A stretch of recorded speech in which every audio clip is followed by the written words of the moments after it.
Although Russia continues its military operation in Ukraine, the market sentiment is gradually getting better. Investors trend to focus more on positive news.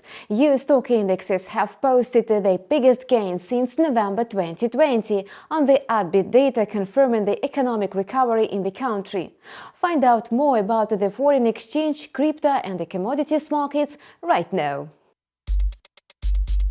The US dollar index, which measures its value against the basket of 6 major currencies, closed the previous session near the mark of 98, having lost 0.75%. Traders reacted to the results of the long-awaited Fed's meeting as the regulator has finally raised the interest rate to 0.50%. However, market participants expected a rate hike to 0.75%. On the back of this news, the euro managed to recover from the two-year low to a two-week high in the course of a correction.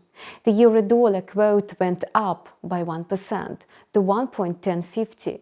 The wave of purchases may be a short-term event for the euro since the European Central Bank, unlike other global regulators, refuses to admit that high inflation may be a threat to the economic recovery.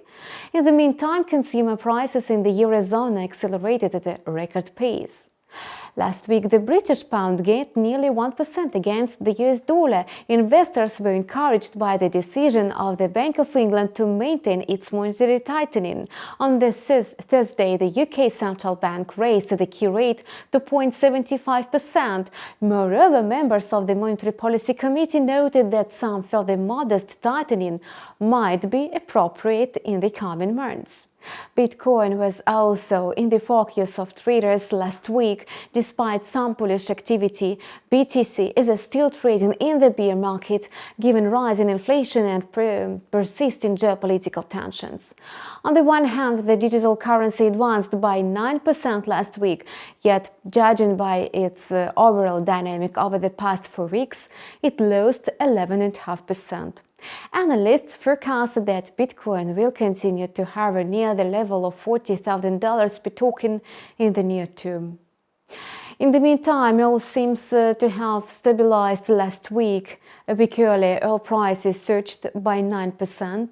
This time, however, the quotes pulled back by 2.27%, so Brent crude was trading at $107 per barrel.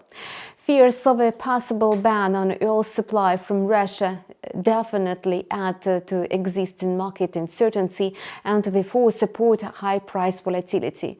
In case of more sanctions against Russia, energy prices will continue to rise. On the other hand, gold, a traditional safe haven asset, is losing ground. By the end of the week, the precious metal was trading at $1,920 per troy ounce. It seems that traders rushed to sell gold after the Fed had announced it was going to raise the rate 6 more times this year. You have watched Combat Review on InstaForex TV channel. We wish you profitable trading and see you soon!